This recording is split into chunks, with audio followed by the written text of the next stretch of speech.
Nabi SAW sentiasa mengingatkan para sahabat supaya membaca doa, minta pada Allah 3 perkara. Allahumma a'inni ala zikrika wa syukrika wa husna ibadatik. Ya Allah, tolonglah aku supaya aku jadi hamba yang banyak zikirnya padamu, ya Allah. Yang kedua, tolonglah aku, ya Allah, supaya aku jadi hamba yang banyak bersyukur padamu, ya Allah. Dan yang ketiga, tolonglah aku, ya Allah, supaya aku sentiasa memperbaiki amalanku, ya Allah. Tolonglah aku supaya husna ibadatik, sentiasa memperbaiki amal, supaya amal itu yang kita lakukan berada dalam keadaan yang terbaik. Maka yuridullahu bihi khairan yufaqihu fiddin, kata Nabi. Sesiapa yang Allah nak ambil kebaikannya daripada amalan-amalan yang dibaik itu, lebih dahulu Allah akan bagi faham dia tentang agama. Bila dah faham tentang agama, faham tentang hukum hakam dalam agama, dengan dia beramal, barulah Allah ambil pahalanya daripada situ.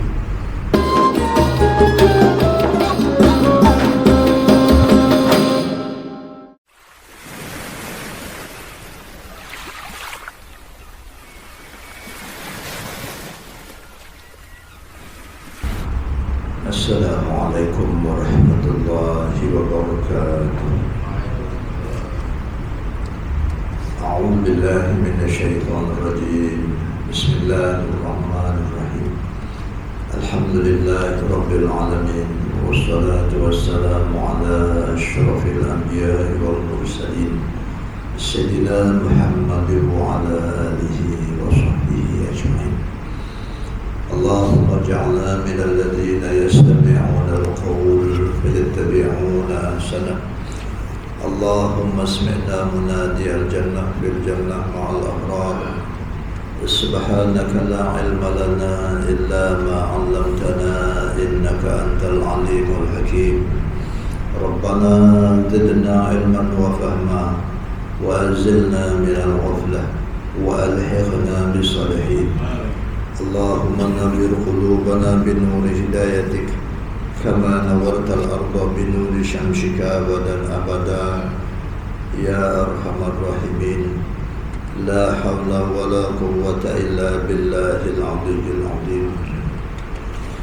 Alhamdulillah, segala puji dan syukur bagi Allah Subhanahu wa taala. Kita masuk tajuk yang baru, tajuk besar yang baru ke surah 175, yaitu sembahyang berjamaah.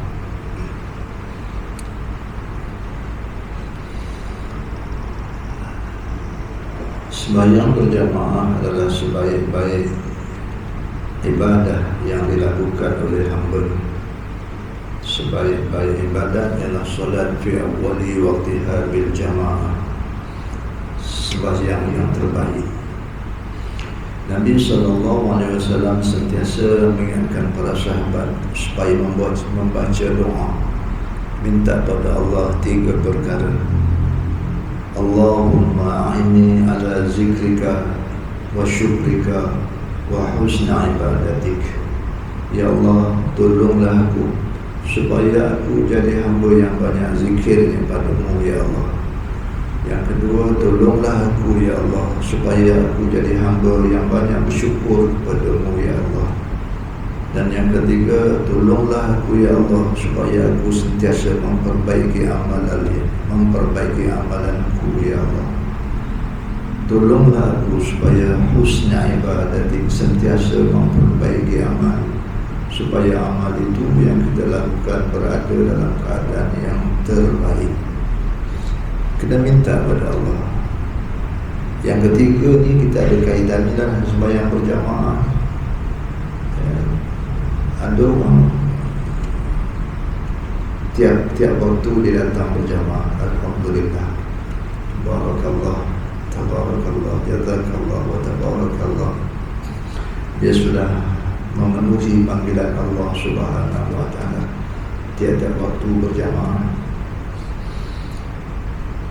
Ada yang 4 waktu dia sehari semalam, kurang satu. Yang satu tu dia buat mungkin di rumah, mungkin di tempat lain, mungkin jamaah, mungkin tidak. Yang pasti dia datang ke masjid 4 kali sehari semalam. Tak kiralah ke masjid atau ke surau. Ke surau itu masjid Khairul Jami', masjid itu katakan masjid Jami', 4 kali sehari. Ada sahabat kita yang turun lagi sikit, 3 kali sehari semalam datang ke masjid atau surau berjamaah. Ada sahabat kita yang cuma 2 kali sehari semalam untuk sembahyang berjamaah. Ada sahabat kita yang cuma datang sekali ke masjid atau ke surau untuk sembahyang berjamaah. Dan ada sahabat kita yang ramai 0 kali ke masjid tidak, ke surau tidak. Sembahyangnya sendiri-sendiri saja. Itu pun kalau sempat, tak sempat Allah je lah. Kumpulan yang ke-6 ni saya nak ucapkan inna lillahi wa inna ilaihi raji'un.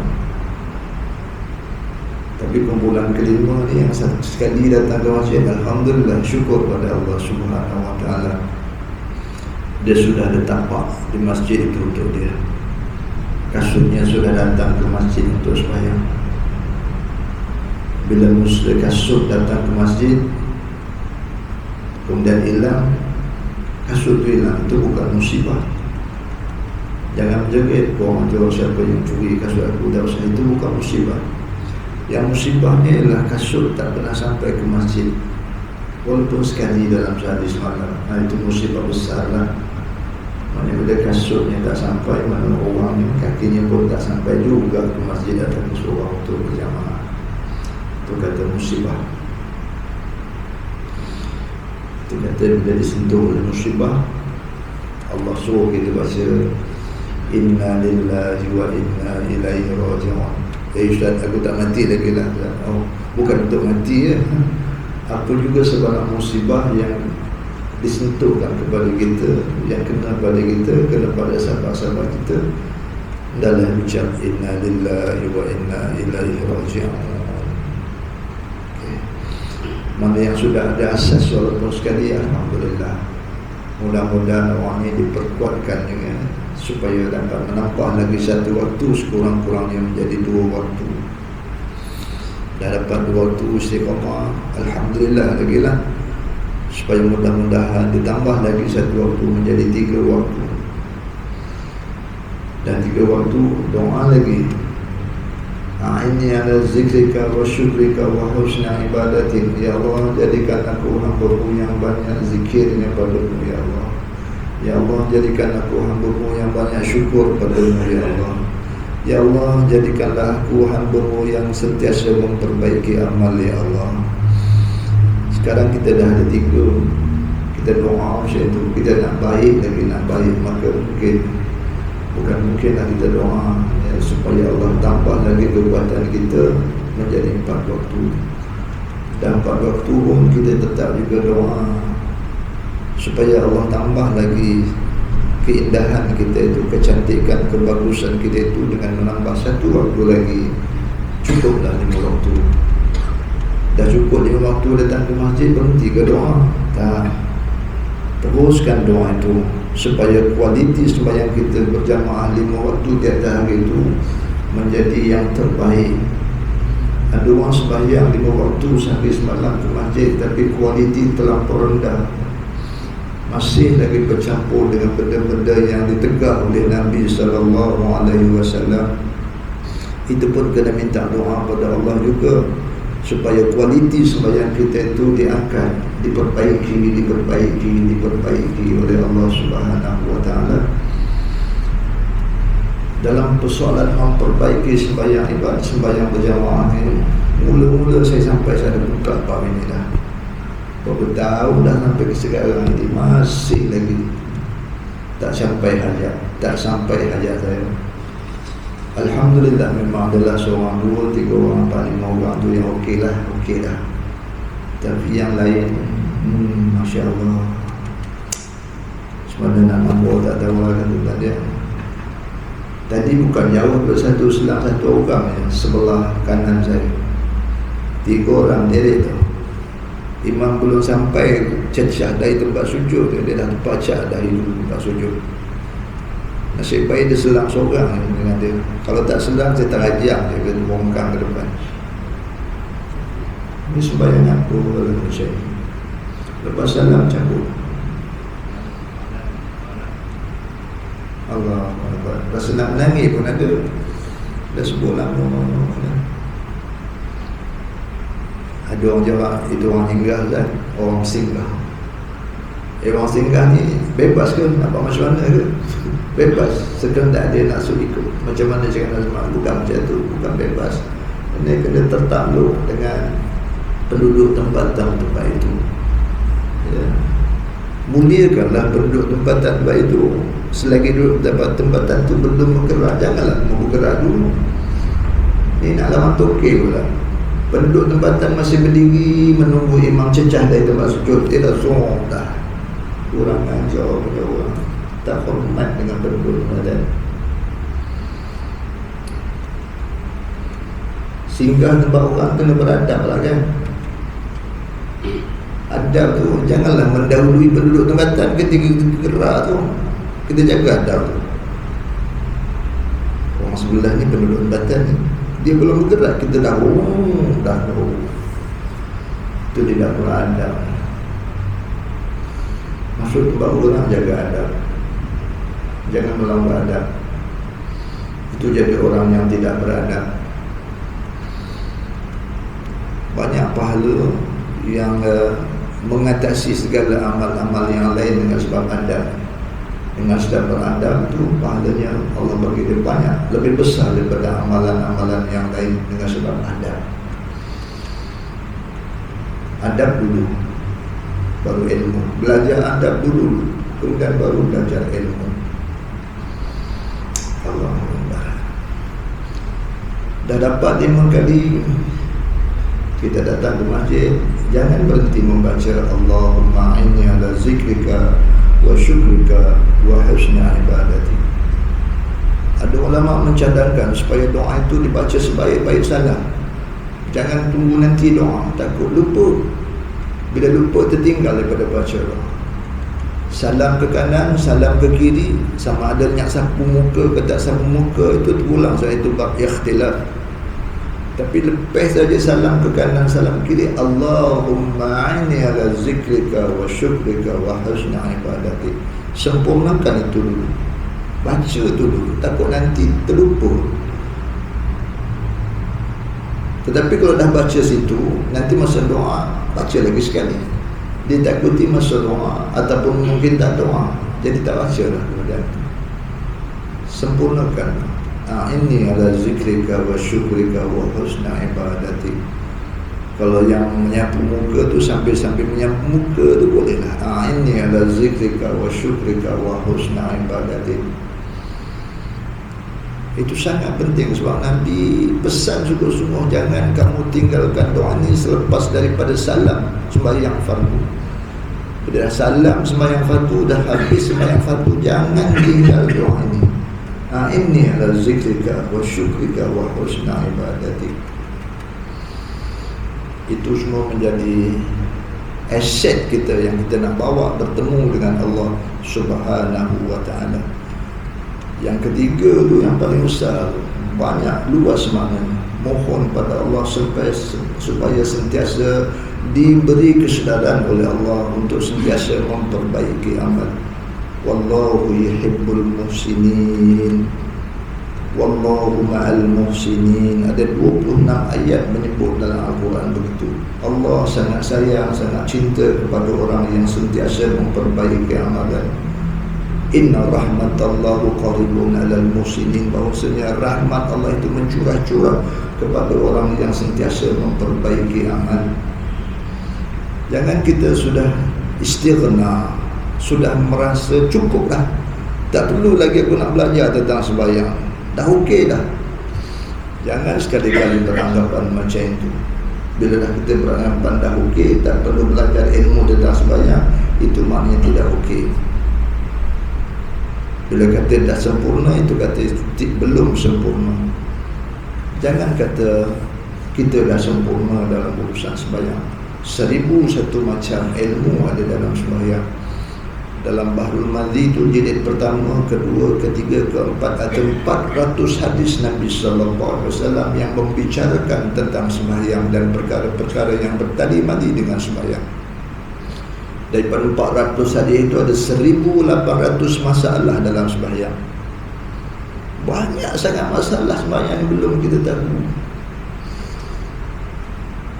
Itu sebab Allah wajibkan kita duduk dalam majlis ilmu. Fardu ain ala kulli muslimin wal muslimat. Adapun sembahyang fardu ni cuma fardu kifayah sahaja berjamaah. Kita sembahyang maghrib berjamaah tu dikejar sangat-sangat, padahal itu hukumnya fardu kifayah je. Ni duduk majlis ilmu ni fardu ain. Mana besar fardu kifayah dengan fardu ain?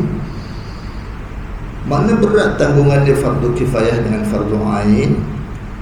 Tentulah fardu ain itu jauh lebih berat daripada fardu kifayah. Tapi kebanyakan orang la yafqahun, tidak tahu, tidak faham tentang agama. Dia sangka dah sembahyang fardu berjamaah tu dah lepas dah tuntutan dia. No. Ada satu tuntutan yang lebih besar. Apatah lagi bila dah nampak beg hitam tersandar kat dinding. Beg hitam ni. Ini beg hitam ni. Tentulah lepas sembahyang ni ada majlis ilmu. Dan duduk dalam majlis ilmu tu hukumnya fardu ain. Tapi ditinggal. Fardu kifayah dikejar. Lepas sembahyang dia balik. Nanti isyak datang lagi berjamaah. Ini jenis orang la yafqahun, orang yang tidak faham tentang urusan agama.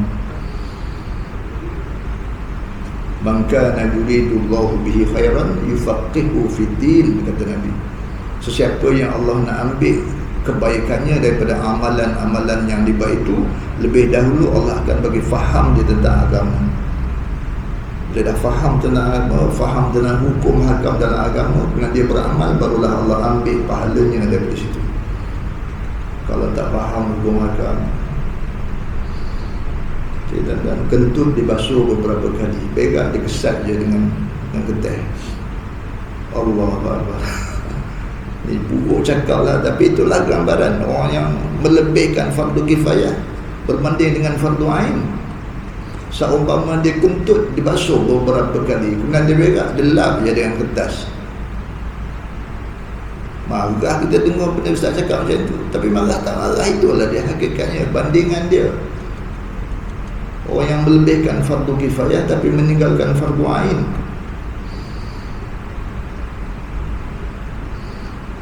Yang tidak meninggalkan fardu ain ni berapa orang ni dulu?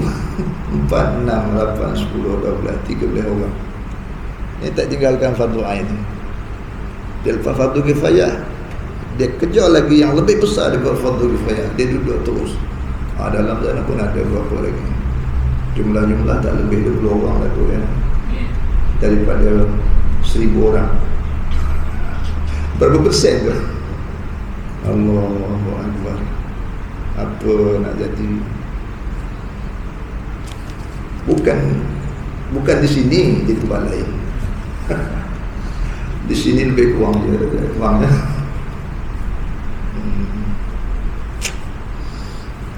Kadang-kadang rasa merajuk tu ada juga malah datang ambil. Nak ubah sikit perangai pun tak nak. Sikit je perangai nak ubah tu tak mahu dia. Pertama, jangan bercakap-cakap masa azan. Tak mahu juga bercakap juga.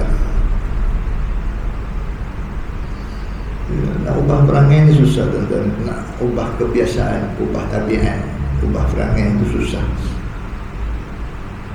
Nak kena baca doa. Doa bahasa Melayu je, bukan bahasa Arab. Allahumma paksa, Allahumma paksa. Paksa ubah perangai. Daripada suka bercakap masa azan, paksa diri supaya jangan bercakap, pegang mulut. Kalau tak pegang, dia bercakap juga. Tapi tak menjadi juga. Dah berapa tahun dah bercakap. Duduk mengajar sini, bagi tahu jangan bercakap masa azan. Nak bercakap juga. Itu kan orang rasa merajuk, hati itu timbul juga kan. Tapi bila rujuk ayat Quran, Nabi pun macam tu. Ya Muhammad, tugas kamu menyampai je. Soal dia buat ke tak buat, itu urusan aku, kata Allah. Bila ingat ayat tu, ya Allah, astagfirullahaladzim, tak perlulah kita rajuk-rajuk. Tugas aku menyampai. Terima tak terima, itu urusan Allah. Ya. Teruslah juga. Setiap kita datang pada Nabi sambil berdoa lah. Ya. Allah Allah. Itulah dia. Balik maksudnya sembahyang berjamaah. Sebaik-baik sembahyang, sebaik-baik ibadat ialah sembahyang berjamaah. Dan ingat satu hadis Nabi sallallahu alaihi wasallam, awwalu ma yuhasibu 'ala al-'abdi yaumal qiyamah as-salah. Awal-awal ibadat yang akan disoal oleh Allah di hari kiamat. Sebelum amal-amal lain disoal, sembahyang dulu disoal, sembahyang dulu diperiksa, sembahyang dulu dihisab. Iza salahat salaha kullu amal, iza fasadat fasada kullu amalu, atau kama qala. Apabila ketika itu sembahyang yang dihisab itu berjaya, lulus, elok, maka luluslah segala amal-amal yang lain. Kalau ketika itu bila dihisab sembahyang itu fasadat, rosak, binasa, gagal, kandas dan sebagainya, maka kandaslah segala amal-amal yang lain. Terus Nabi sangat tekankan dengan menyebut lebih kurang 400 buah hadis Nabi yang berkaitan dengan sembahyang, supaya manusia tidak kandas besok disoal, dihisab di hari akhirat. Daripada 400 itu, ulama-ulama telah mengeluarkan istimbat hukum sebanyak 1,800 masalah dalam sembahyang, supaya masalah itu selesai di kalangan umatnya, umat Nabi. Dan apabila selesai masalah itu, insya-Allah dia akan berjaya menjalani hisab tentang sembahyang di hari akhirat besok. Dan tuan nak buat duduk belajar sembahyang, sembahyang terkejut ya. Ustaz nak ajar apa Ustaz? Ada sembahyang. Allah ada sembahyang. Oh, kenapa tak ada tajuk-tajuk yang lain Ustaz? Aku tak tahu tajuk yang lain, aku tahu tajuk sembahyang. Nak jemput, tak nak jemput dah. Aku dah cakap macam itulah. Tajuk yang lain aku tak tahu. Yang aku tahu tajuk sembahyang. Kalau kamu nak belajar, aku boleh sebut 1,800 masalah berpandukan kitab Bahrul Madhi. Elok bila kita habis itu, kita belajar pula kitab Bahrul Madhi. Surah Mujassir sudah mengorak langkah membaca Bahrul Madhi, terus masuk pada jilid yang kedua. Jilid yang pertama bab taharah, jilid yang kedua mula bab sembahyang, kedua, ketiga dan keempat, 3 jilid. Allahu Akbar. Baik. Jangan engkau nantikan aku ya Allah, sebab aku belum lagi sempurna sembahyang bil jamaah. Belum cukup 5 waktu melaksanakan sembahyang berjamaah. Jangan nantikan aku ya Allah. Aku nak pastikan dalam buku catatan aku ada tercatat dah sekurang-kurangnya 40 hari terus menerus bil jamaah. Tuan-tuan kena ingat benda ni, kena balik. Aku ni dah ada 40 hari terus menerus jamaah sembahyang fardu. 40 hari itu 4 kali 5, 200 waktu. Dan dapat takbir bersama imam. Takbir pertama, imam takbir, kita pun takbir. Kalau imam takbir, kita datang lambat, imam dah habis membaca Fatihah baru kita takbir, kena ulang balik hari pertama. Itu mendapatkan 200 waktu takbir bersama imam. Dah ada catatan itu, nak mati-matilah. Sebelum ada catatan itu, ya Allah, jangan kau matikan aku. Aku belum ada catatan 200 waktu atau 40 hari terus menerus berjamaah. Yang sebelah sana pula, dia tidak diberati dengan 40 hari itu berjamaah, tetapi diberati, dikias dengan lelaki 40 hari terus menerus fi awwali waqtiha. 40 hari itu terus menerus sembahyang di awal waktunya. iaitu waktu afdal. Waktu afdal itu ialah 3/16 daripada waktu sembahyang itu adalah waktu afdal. Itu adalah awal waktu. Pastikan kita sembahyang itu yang dilaksanakan oleh wanita 40 hari itu sembahyang di awal waktunya, iaitu waktu afdal. Nak tahu waktu afdal tu macam mana? Baru Nabi ada tunjukkan.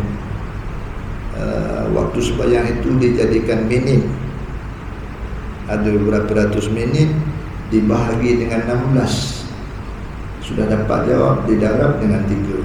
Itulah jawapan waktu afdal. Waktu maghrib, waktu afdalnya lebih kurang 14 minit saja waktu afdal. Habis 14 minit dah masuk waktu yang lain. Waktu jawaz, waktu karahiyah bighairi makruh dan sebagainya. Kalau waktu subuh pula lebih kurang maghrib juga lah, 13-14 minit je. Pastikan kita sembahyang dalam waktu afdal itu. Sebelah sana 40 hari pastikan sembahyang di awal waktunya, iaitu dalam waktu afdal. Ini bagi yang muda-muda, wanita tak dapatlah. Buat sebulan, 15 hari dia suci, lepas halwa itu dia datang berlahir. Tak apa, sabar, tunggu dah menopause besok. Tapi jangan doa, ya Allah cepatkanlah aku menopause, ya Allah. Tak elok pula doa macam tu. Tunggu menopause, dah menopause, dah tak datang haid, tutup lah. 40 hari pastikan sembahyang fi awal waktiha. Bila berjaya itu, dia semisal dengan lelaki yang sembahyang 40 hari di dalam berjamaah. Tengok besarnya pahala sembahyang di awal waktu ni. Dia sama seperti 40 hari bagi lelaki berjamaah terus menerus dan takbir bersama imam. Dah ada tu dalam catatan buku kita, nak matilah. Bila dah ada itu, Allah janji melalui lisan Nabi SAW, falahu bara'atan, bagi mereka itu ada 2 pelepasan. Yang pertama, dilepaskan daripada sifat-sifat munafik, dilepaskan daripada sifat-sifat mazmumah di dalam diri manusia itu, dalam diri orang itu, ditukar dengan sifat-sifat mahmudah. Itu kat dunia. Di akhirat besok dilepaskan daripada bakaran api neraka Allah Subhanahu wa ta'ala. Itu dah di kejayaan yang terbesar buat sejarah umat manusia. Faman zuhziha 'anil nar wa udkhilal jannah faqad faz. Mana-mana orang yang besok di hari kiamat besok dibebaskan mereka itu, dilepaskan mereka itu daripada bakaran api neraka, kena dijemput masuk ke dalam syurga, itulah dia faz, faqad faz, sebesar-besar kejayaan bagi umat manusia itu, atau sebesar-besar kejayaan bagi seorang hamba Allah itu. Kita adalah bercita-cita menjadi hamba Allah yang berjaya dengan sebesar-besar kejayaan, iaitu bebas diri daripada bakaran api neraka Allah. Salah satu daripada jaminan Nabi untuk bebas daripada bakaran api neraka ialah kaum lelaki pastikan 40 hari terus menerus bil jamaah. Yang wanita 40 hari terus menerus fi awali waktiha. InsyaAllah Allah akan bebaskan kita semua daripada api neraka. Di dunia dibebaskan daripada sifat-sifat mazmumah atau sifat-sifat orang munafik. Itu mukadimah sembahyang berjamaah. Baru kita masuk hukum sembahyang berjamaah.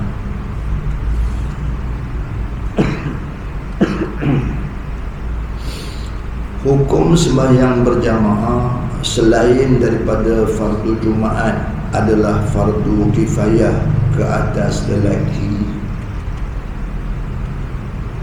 Habis perempuannya macam mana Ustaz? Aku hukumnya apa ni sembahyang berjamaah ni? Di sini disebut lelaki ya. Perempuan akan pandai-pandailah Ustaz tu menjelaskan, nanti kecil hati perempuan.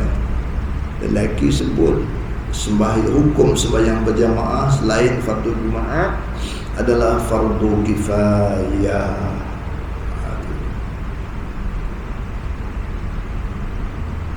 Kalau sembahyang fardu Jumaat, ya, fardu apa? Di sini hukum sembahyang berjamaah selain daripada fardu Jumaat. Kalau selain fardu Jumaat itu fardu kifayah. Habis kalau sembahyang fardu Jumaat itu fardu apa? Fardu ain bagi lelaki. Fardu ain atas tiap-tiap kaum muslimin datang sembahyang fardu Jumaat itu fardu ain. Tak boleh elak dah, tak boleh tak datang dah. Wajib kesemuanya itu datang. Tak datang, dia berdosa. Macam tu. Dia semisal dengan hukum duduk dalam majlis ilmu, fardu ain, macam hukum orang sembahyang fardu Jumaat. Jadi hukum duduk majlis ilmu tu berat tuan, macam sembahyang fardu Jumaat tu. Kena datang. Kalau dah tahu, kena datang. Kalau hari Jumaat, dah tahu hari Jumaat, kena datang. Kecuali orang tak tahu, dia ingat hari Khamis. Hari Khamis ni, dia tak tahu ke hari Jumaat. Tak tahu je lah dia datang. Sebab dia kata dia tak tahu itu hari Jumaat. Dia dah tahu itu hari Jumaat, maka wajib dia datang kalau tak ada unsur. Bagi perempuan pula, sembahyang fardu Jumaat hukumnya adalah sunnah. Fardu lelaki, fardu Jumaat itu fardu ain. Bagi wanita hukumnya adalah sunnah. Walaupun sunat, andai kata seorang perempuan itu sudah melepaskan, sudah sama-sama kaum lelaki sembahyang fardu Jumaat, walaupun hukumnya sunat, tapi menggugurkan yang fardu. Sembahyang zuhur itu fardu bagi orang perempuan, fardu ain sembahyang fardu zuhur. Sembahyang fardu Jumaat fardu sunat sahaja. Walau macam mana pun, andai kata ada wanita yang sudah mendirikan sembahyang fardu Jumaat yang hukum dia sunat, tetapi fardu zuhur itu gugur dengan sebab perbuatan sunat itu. Inilah kehebatan sembahyang fardu Jumaat. Sunat boleh menggugurkan yang fardu bagi kaum wanita. Sunat tapi boleh menggugurkan yang fardu. Balik nanti tak payah sembahyang fardu zuhur. Baik, itu sembahyang fardu Jumaat bagi wanita hukumnya adalah sunnah. Sembahyang fardu yang 5 bagi wanita apa hukumnya? Bagi lelaki disebut sini fardu kifayah. Habis bagi perempuan apa hukumnya? Tetap juga sunnah. Maka dia ada dua pilihan lah, wanita-wanita ni berhubung dengan berjamaah pada sembahyang fardu ni. Dia ada dua pilihan, ya, sama ada nak datang berjamaah di masjid atau surau, atau tak nak datang berjamaah, dia sembahyang sendiri saja di rumah. Dua-dua tu bagus. Yang tak bagus satu je, di rumah tak sembahyang, masjid pun tak datang. Itu memang teruk lah. Jadi ni untuk rasah warga kaum wanita. Dia boleh sembahyang di rumah, dia boleh sembahyang di masjid. Ulama-ulama menentukan, mengambil istinbat hukum wanita-wanita datang berjamaah bersama lelaki itu hukumnya sunat, bukan fardu kifayah. Sunat. Walau macam pun dia dituntutlah pada kaum wanita itu, sekiranya dia tahu lepas daripada sembahyang itu ada majlis ilmu. Ketika itu sangat-sangat dituntutlah supaya dia datang lebih awal, sembahyang bersama lelaki berjamaah fardu maghrib contohnya, lepas itu dia nak ikut dalam majlis ilmu. Bagi suami-suami wajib mengajar isteri, mengajar fardu ain. Fardu ain itu ialah ilmu akidah, ilmu tauhid, ilmu fiqh, termasuklah nak sembahyang, nak puasa, nak zakat, nak haji, nak berurus niaga, muamalah, nak nikah kahwin. Itu semuanya adalah fiqh. Itu juga fardu ain. Wajib suami mengajar isteri di rumah atau di mana-mana je lah. Dan ilmu yang ketiga tasawuf, akhlak, ilmu tasawuf. Kita punya mazhab tasawufnya ialah ulama Imam Al-Ghazali dan Imam Junaidi. Kita punya mazhab akidah Asy'ariyah dan Maturidiyah. Dan kita punya fiqh 4 mazhab. Boleh pakai 4 mazhab. Bukan boleh pakai serentak, campur-campur, tak ada. Boleh kamu nak ikut mazhab siapa, nak ikut Hanbali, fadal. Nak ikut Maliki, fadal. Nak ikut Syafi'i, fadal. Nak ikut Ahmad Ibn Hanbal, fadal. Ada 4 ulama mazhab dalam fiqh. Dalam tauhid ada 2 ulama ikut Ahlussunnah wal Jamaah, ada 2 ulama Asy'ariyah dan Maturidiyah. Dan dalam akhlak 2 ulama, Imam Ghazali atau Imam Junaidi. Itu pegangan Ahlussunnah wal Jamaah itu. Jadi suami wajib ajar isteri mereka itu tentang 3 ilmu ini. Kalau tak mampu nak ajar mereka itu dengan ketiga ilmu ini, ketiga cabang ilmu ini, suami wajib bawa isteri mereka itu ke masjid untuk duduk dalam majlis ilmu. Kalau dia mampu mengajar sendiri, tak payah bawa, tak apa. Kalau dia tak mampu nak ajar, kena bawa isteri masjid untuk belajar ketiga cabang majlis ilmu itu. Itu sebab masjid program ilmu dia jangan sunyi pada 3 cabang ilmu ini. Fiqh kena ada, tauhid kena ada, tasawuf kena ada. Itu ketiga cabang ilmu fardu ain ala kulli muslimin dan muslimat. Kalau tak cukup 3 ni, esok pengurus masjid itu akan didakwa, pengurus surau akan didakwa. Kenapa tak cukup 3 cabang ilmu fardu ain? Tajwid ada, tapi akidah tak ada. Tu kena soal dia. Belajar masak ada, belajar fiqah tak ada. Siap. Pastikan 3 cabang ilmu tu ada. Itu dia hukum sembahyang berjamaah bagi lelaki dan bagi wanita. Bagi lelaki, kalau Jumaat fardu ain, kalau fardu yang 5 fardu kifayah. Tapi bagi wanita, kedua-dua sembahyang itu hukumnya adalah sunat. Dia diberi pilihan sama dia nak datang atau tidak. Okey, habis. Yang lelaki itu pun bukan sembarangan lelaki. Cuma ada 4 jenis lelaki saja yang diletakkan hukum sembahyang berjamaah fardu kifayah ini. Pertama, lelaki yang berdahika, bukannya hamba. Kalau dia menjadi hamba pada seorang majikan, maka dia tidak diberati dengan sembahyang berjamaah. Kalau dia nak pergi juga sembahyang berjamaah, dia kena minta kebenaran daripada majikannya. Begitu juga sembahyang fardu Jumaat, ya, sebab dia hamba, dia kena minta kebenaran daripada majikan dia. Kalau majikan dia benarkan, dia boleh pergi. Kalau tak dibenarkan, dia tak boleh pergi. Okey, kata merdahika. Saya lupa pula nak sebut dan nak ucapkan tuan-tuan selamat menyambut kemerdekaan kali yang ke-67. Hari sekarang ni dah 4 hari bulan. Allah.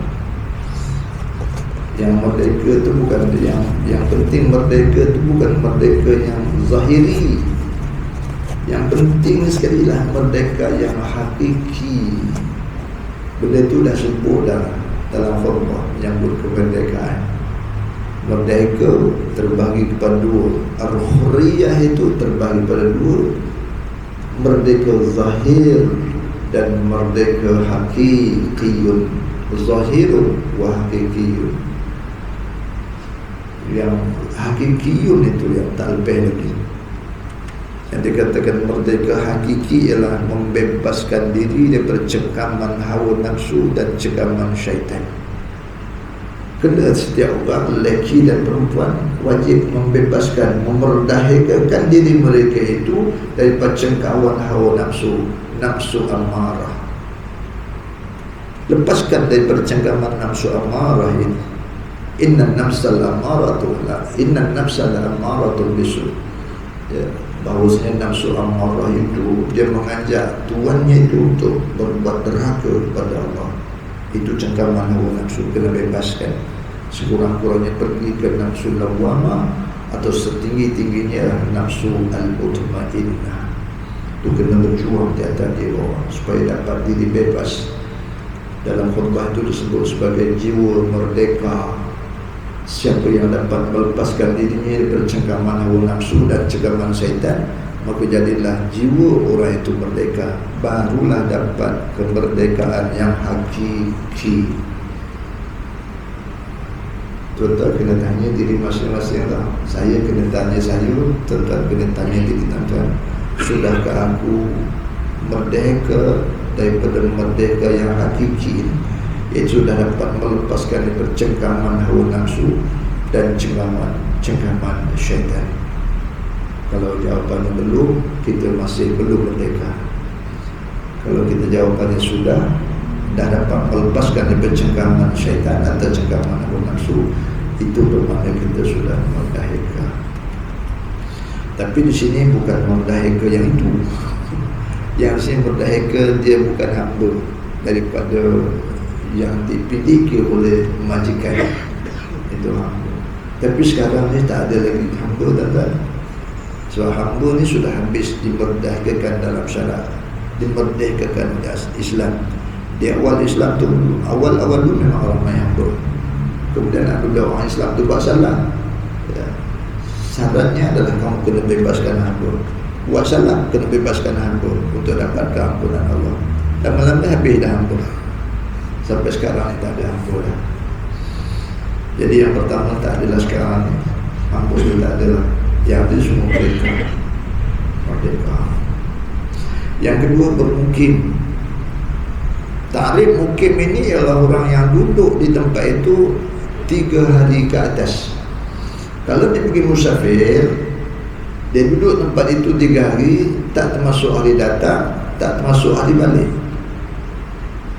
Dia kena masukkan, masuk hari datang sehari, masuk hari balik sehari. Di situ 3 hari, jumlah 5 hari.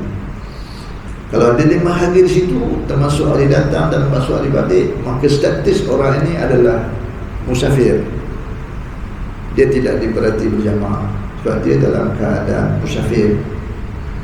Tetapi kalau dia duduk tempat itu 4 hari, masuk hari datang sehari, masuk hari balik sehari, jadi 6 hari.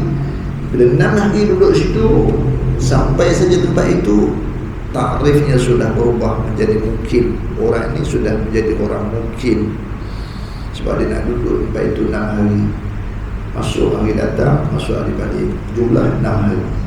Dia sudah menjadi orang yang mukim. Orang yang mukim, bila dengar azan, kena dia pergi. Dia kena pergi sebab dia sudah diberati untuk mendukung sembahyang berjamaah 5 waktu itu, fardu kifayah hukumnya. Itu mukim. Abang pada mukim tak sebut. Abang pada mukim yang apa? Mustautinin. Yang mukim pun digalas untuk sembahyang berjamaah, apatah lagi yang mukim, penduduk kekal tempat itu. Dia memang tak ada balik, tak ada nak balik ke tempat mana lah, nak pindah tempat mana tak ada. Ada tak ada ke sebelah tu, itu ya, ke sebelah. Dah cukup waktu suat pindah ke sebelah tu lah, saya kata itu ya. Jadi tak pindah. Esok pula dah siap kerja, aku baliklah ke Endon. Mungkin dia orang Endon kan. Bila aku besok dah habis kerja kan, buat sini setahun, aku baliklah ke Selangor setahun, 2 tahun. Dah habis kerja, aku pula balik pula atau pergi pula ke Johor. Itu statusnya adalah orang mukim, bukan mustautin. Mustautin itu tempat duduk kekal tempat itu. Dia tidak bercadang untuk pindah ke mana-mana dah, sampai mati itulah di tempatnya. Kalau yang mukim pun diberati dengan sembahyang berjamaah, apatah lagi orang yang mustautin, tentulah lebih aula. Yang ketiga, akil, sempurna akalnya. Maksud sempurna tu dia tak gila lah. Kalau dia gila, sudah terkeluarlah daripada berjamaah. Tapi itu tadi disebut orang yang bercakap-cakap semasa azan dilakukan itu, zalika bi annahum qaumun la yaqilun. Itu hanya dilakukan oleh orang-orang yang gila atau tidak berakal. Adakah orang gila itu masuk ini? Dan akalnya itu waras. Cuma gilanya setiap kali azan sampai dia gila. Habis azan, dia balik akalnya. Awak yang gila macam ni dia kena datang berjamaah. Masuk akil di sini akal yang sempurna ialah normal, dalam keadaan normal, bukan orang gila. Jadi yang saya cakap tu orang kata gila itu gila sementara azan. Habis azan dia normal balik. Itu dia tanda. Maknanya orang yang cakap dalam azan Allah kata ini orang gila, tapi dia wajib juga dengan sembahyang. Dia digalas juga untuk menyempurnakan sembahyang berjamaah. Sebab itu dikira akil. Okay. OKU tu adakah akil? OKU, orang kurang upaya. Adakah dia tu akil? Dia tidak termasuk akil. Dia kurang upaya. Bila kurang upaya, dia tidak digalas untuk sembahyang berjamaah. Ya, kurang upaya.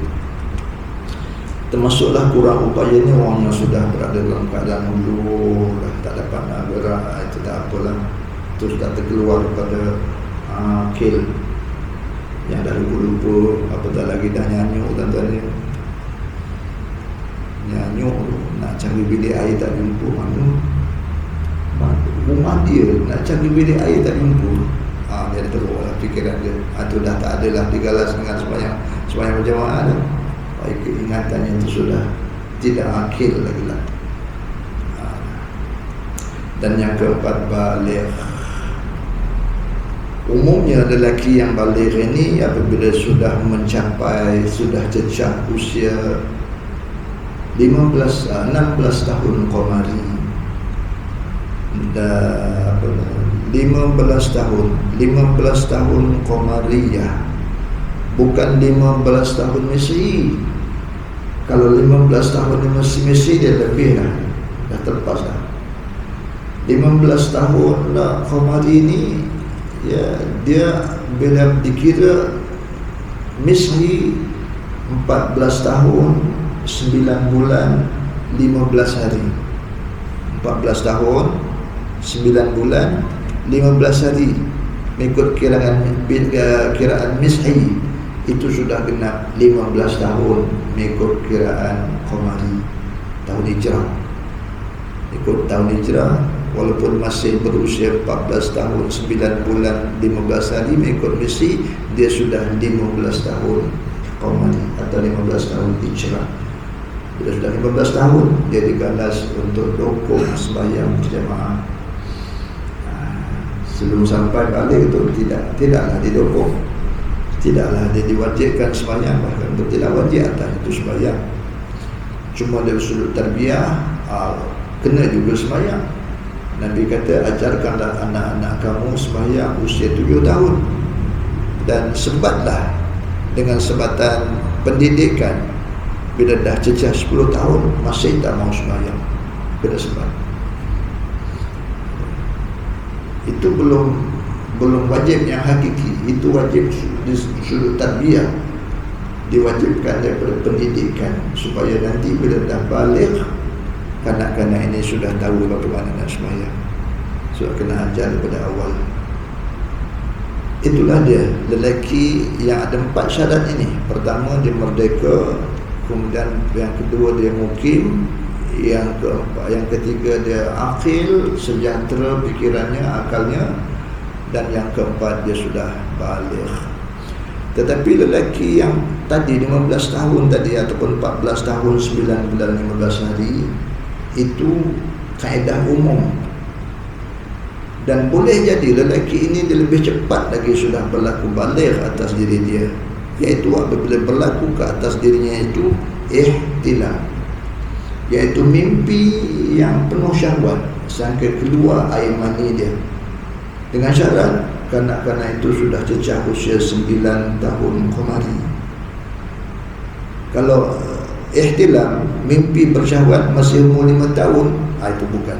Itu tidak dikira baligh. Yang dikira baligh, dia mimpi dengan syahwat atau sebut ihtilam, dan syaratnya lagi ialah dia sudah cecah usia 9 tahun qamari. Dia mimpi, dia ihtilam, lepas itu baru dia Itulah tandanya untuk dia balik.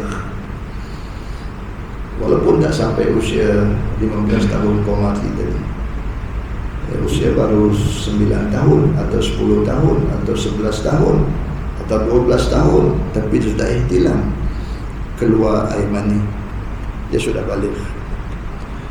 Bagi perempuan pula ada satu lagi tanda, sama ada ihtilam ataupun keluar darah haid. Tapi dengan syarat keluar darah haid pun dia sudah cecah usia 9 tahun. Dia haid usia 9 tahun, itu dia kata sudah balik. Kalau masih usia 8 tahun, 7 tahun, 6 tahun dia keluar darah haid, itu bukan darah haid, itu darah istihadah, itu darah penyakit nama dia. Walaupun sudah keluar darah tapi belum lagi balik. Nak balik kena tunggu tahun 9 tahun kemudian berlaku keluar darah daripada kemaluannya, disebut haid, baru dia kata balik. Macam tu. Habis. Adalah lebih afdal berjamaah di masjid bagi orang lelaki-lelaki. Walaupun nak sembahyang di kebun berjamaah dapat pahala berjamaah, nak sembahyang jamaah di taman pula hotel terapung tu kan, di atas air dekat di masjid, tapi tak nak sembahyang situ juga, tak apa, dapat pahala berjamaah. Mungkin dia orang jauh kan, dia orang musafir, dia sembahyang jamaah kat situ berjamaah, dapat pahala, dapat pahala berjamaah. Tapi seafdalnya ialah di masjid. Surau tu masjid ke bukan? Surau tu bahasa Melayu, bahasa kita. Bahasa Arabnya ialah Masjid Ghairul Jami'. Surau itulah Masjid Ghairul Jami'. Dalam kita Arab, kita turas, kita asal, fiqh ini, bila kata sebuah masjid, masjidan atau masjidain, dia katakan masjid itu ada dua masjid, dua nama masjid. Nama pertama disebut Masjid Jami', dan nama yang kedua Masjid Ghairul Jami'. Yang Masjid Jami' itu ialah satu tempat yang digunakan untuk sembahyang berjamaah 5 waktu, sembahyang rawatib 5 waktu, dan diadakan juga sembahyang fardu Jumaat. Bila tempat itu sudah digunakan begitu, sudah diisytiharkan oleh Jabatan Mufti untuk sembahyang berjamaah 5 waktu dan sembahyang fardu Jumaat, maka itulah dia Masjid Jami'. Mana-mana tempat yang digunakan untuk sembahyang berjamaah 5 waktu sahaja dan tidak diisytihar untuk sembahyang fardu Jumaat, itu Masjid Ghairul Jami'. Masjid Ghairul Jami'. Surah Mudassir itu Masjid Ghairul Jami'. Di sini adalah Masjid Jami'. Di sini disebutkan adalah lebih afdal berjamaah di masjid bagi orang lelaki. Tak kiralah sama ada Masjid Jami' atau Masjid Ghairul Jami', itu adalah afdal untuk kaum lelaki sembahyang berjamaah di dalamnya. Afdal daripada tempat-tempat lain. Tapi di antara dua ni, yang Ghairul Jami' dengan Jami', mana pula satu lebih afdal? Tentulah yang Jami' itu lebih afdal daripada Ghairul Jami'. Yang Jami' itu ada sembahyang sunat tahiyat masjid, ada sembahyang, ada niat i'tikaf.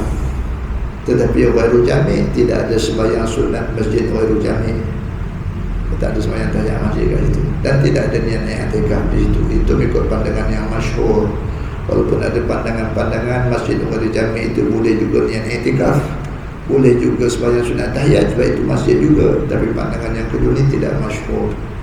Yang masyhur adalah Masjid Jami', i'tikaf di situ dan sembahyang sunat tahiyat masjid di situ.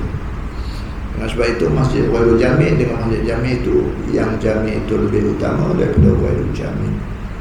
Tapi berbanding tempat-tempat lain, nak kebun ke, di rumah ke, di pejabat ke, di musola ke, antara surau yang Ghairul Jami' lebih afdal daripada tempat-tempat yang lain.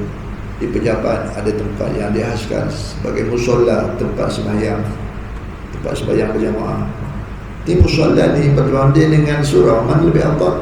Surau itu lebih afdal daripada musola. Musola itu bukan wakaf, tapi Masjid Ghairul Jami' itu wakaf.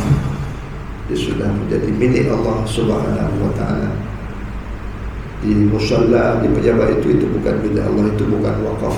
Bila-bila masa saja boleh bertukar pentadbiran, boleh dijadikan tempat menagih itu. Wallahu a'lam. Itu yang kedua, adalah lebih afdal berjamaah bagi lelaki di masjid bagi orang lelaki. Ketiga, urutan ketiga, sembahyang jamaah bagi fardu Jumaat. Baru sebut fardu Jumaat saja. Saya dah terang pula yang ni tadi kan, tak perlu ulang balik. Sembahyang jamaah bagi fardu Jumaat adalah fardu ain, wajib atas tiap-tiap seorang menunaikannya. Ia tidak terhasil jika seorang itu mendapati kurang daripada satu rakaat.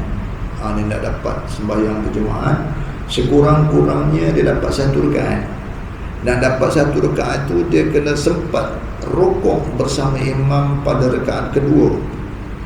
Dia datang sebagai orang masbuk, orang yang lambat, orang yang lewat, masuk ke masjid untuk sama-sama sembahyang berjamaah, sembahyang Jumaat. Untuk dapat satu rakaat, dia kena rukuk bersama imam pada rakaat yang kedua, walaupun dia tak sempat nak baca Fatihah. Dia masuk masjid, imam on the way nak rukuk, dia pun Allahu Akbar, Allahu Akbar, ikut terus rukuk bersama imam. Dapat dia rukuk bersama imam walaupun tak sempat baca Fatihah, walaupun satu ayat. Takbir dia terus rukuk, sempat dia rukuk bersama imam, maka dia sudah dapat satu rakaat. Okey, bila dapat satu rakaat, nanti imam salam, dia kena perlu tambah satu rakaat sahaja. Dia dapat Jumaat. Tetapi kalau dia masbuk, dia masuk masjid, imam dah lepas dah rukuk rakaat yang kedua, mungkin dia dapat bersama imam duduk antara dua sujud. Allahu Akbar, duduk bersama imam duduk antara dua sujud, ataupun dia dapat bersama imam sujud, ataupun duduk ataupun dapat bersama imam, dapat ditakbir bersama imam dalam tasyahud akhir. Ini dapat berjamaah tapi tak dapat Jumaat. Orang yang macam ni, bila imam salam, dia kena bangun dan menyempurnakan berapa rakaat?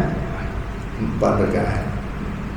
Dalam kaedah disebut solat bila nawa bila solat.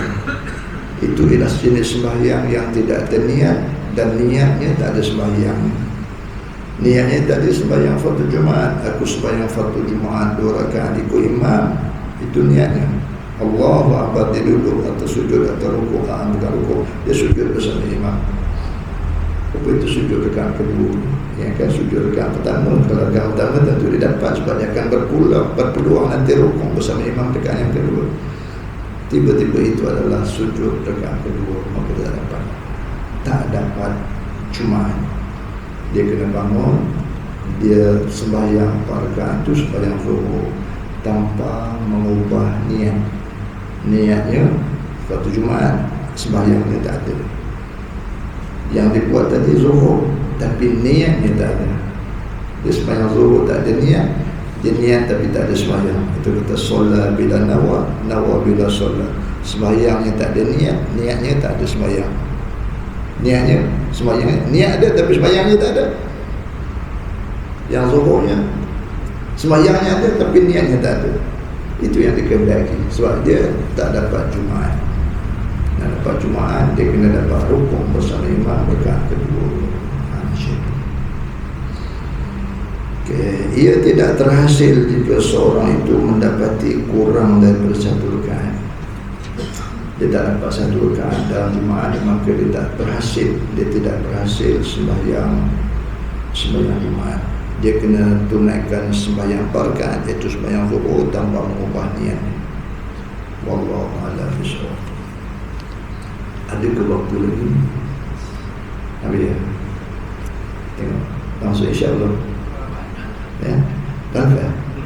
Inna billahi wa inna ilaihi raji'un. Ya. Jadi khulsa di mana? Khulsa dalam persoalan ini dia mengikut hukum wanita. Khulsa adalah mengikut hukum wanita. Ya, itu sebab khulsa pun kalau nak sembahyang dia kena tutup seluruh badannya, sebiji macam wanita. Tapi dia tak boleh bersama dalam saf wanita, saf dia ke depan.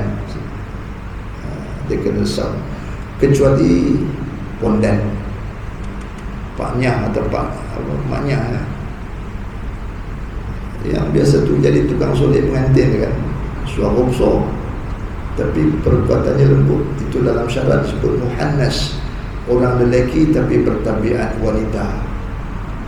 Dalam kitab disebut muhannas atau mukhannas. Mukhannas dengan kha bukan a. Mukhannas iaitu orang lelaki tapi perangai sebiji wanita, suara besar, itunya pun besar. Faham? Dia tertakluk dengan hukum lelaki. Dia wajib sembahyang walaupun dia pondan, tapi dia wajib sembahyang. Dia muhannas tapi dia wajib sembahyang fardu Jumaat dan boleh duduk satu saf dengan lelaki biasa. Ya, beza ya. Muhannas dengan khunsa beza. Khunsa ini adalah wanita, seorang yang diberi dua kemaluan, dua alat kemaluan. Kemaluan lelaki pun ada, kemaluan perempuan pun ada, tapi dua-dua kecil, dua-dua tak sempurna. Dan daripada sini timbul lagi khunsa yang wadih wa khunsa yang muskil. Khunsa yang wadih dan khunsa yang muskil. Khunsa yang wadih itu ialah khunsa yang jelas keperempuanannya atau kelakiannya. Maksudnya dia ada dua alat, tapi ketika membuang air kecil, yang berfungsi itu yang mana? Kalau berfungsi itu alat lelaki, dia wadah kepada lelaki. Unsa yang wadah kepada lelaki. Tapi unsa tetap unsa juga, tapi dia jelas kepada lelaki. Dan kalau pula yang keluar ketika buang air kecil itu alat kemaluannya yang perempuan, itu wadah pada perempuan. Macam itu. Tapi ada unsa apabila buang air, dua-dua fungsi.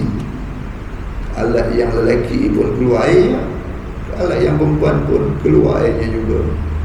Ini dikatakan sebagai khunsa apa? Khunsa biasa tak? Wadih pun tidak, muskil pun tidak. Ya, khunsa. Maksud saya begini, kalau satu saja alat yang berfungsi ketika dia buang air, dia kira wadih kepada lelaki atau wadah kepada perempuan. Bila dua-dua alat itu keluar dan berfungsi, itulah yang dikatakan khunsa muskil. Tak jelas lelakinya dan tak jelas perempuannya. Sama ada lagi wadah pada lelaki atau wadah pada perempuan atau muskil, ketiga-tiga jenis khunsa ini sama hukumnya. Ya, dia tidak diberati dengan sembahyang fardu Jumaat. Wallahu a'lam bishawab.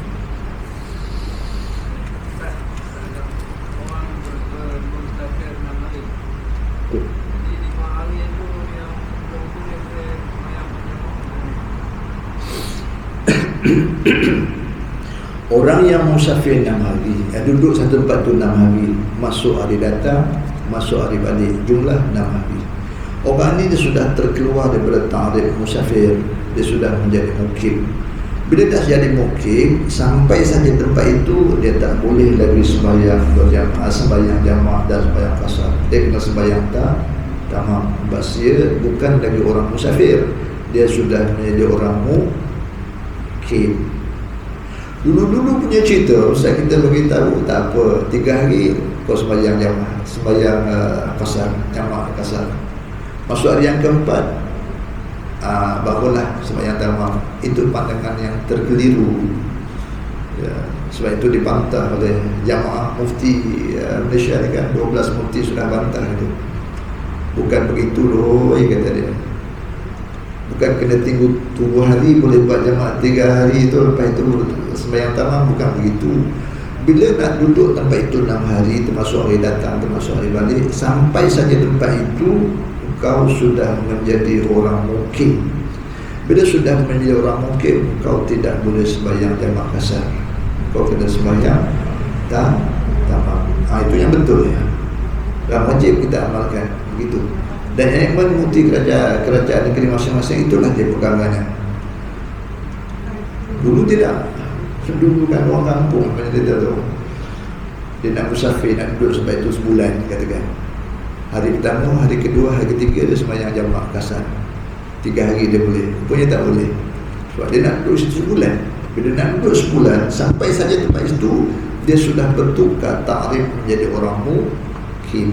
Bila sudah jadi orang mukim, dia tidak halal sembahyang qasar dan sembahyang jamak, sebab dia orang mukim. Yang boleh sembahyang jamak dan kan ni orang musafir. Tapi kalau tempat itu nak tinggal 5 hari, masuk hari balik, masuk hari datang, hari balik, jumlah 5 hari, maka kelima-5 hari itu dia masih boleh sembahyang jamak dan sembahyang qasar, sebab tarifnya masih tarif musafir. Tapi kalau 6 hari, habis dah, tarifnya sudah bertukar menjadi mukim. Faham ya? Allah Allah. Yang pula baca nak duduk 6 hari itu 3 hari sembahyang jamak ya. Tak boleh. Dalam perjalanan tu boleh jamak. Masa perjalanan tu boleh lah. Ni dah sampai tempat itu. Sampai tempat itu dah bertukar wajah dah. Kau bukan lagi orang musafir. Wajah kau sudah mukim. Bila sudah mukim, tak boleh sembahyang jamak dah. Itu cara dia. Masa berjalan tu masih musafir lah. Dah sampai, nak duduk kat itu 6 hari ke atas, lebih lah. Status ni sudah bertukar menjadi mukim. Orang ni dia digalas dengan sembahyang berjamaah kalau dia dengan azan lah. Okay, wallahu a'lam bishawab. Ada soalan ni? Okey, tak ada. Kita tangguhkanlah majlis kita. Sebab tuan nak mengistighfar pada Allah Subhanahu Wa Taala dan mohon maaf pada tuan-tuan dan puan-puan atas kesilapan bahasa, tutur kata dan sebagainya. Dan kita tangguhkan majlis dengan tasbih kafarah dan surah Al-Asr. Subhanakallahumma wa bihamdika asyhadu an la ilaha illa anta wa astaghfiruka wa atubu ilaik. Bismillahirrahmanirrahim. Wal 'asr.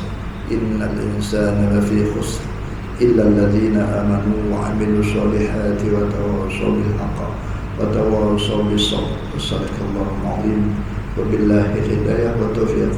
Wassalamualaikum warahmatullahi wabarakatuh.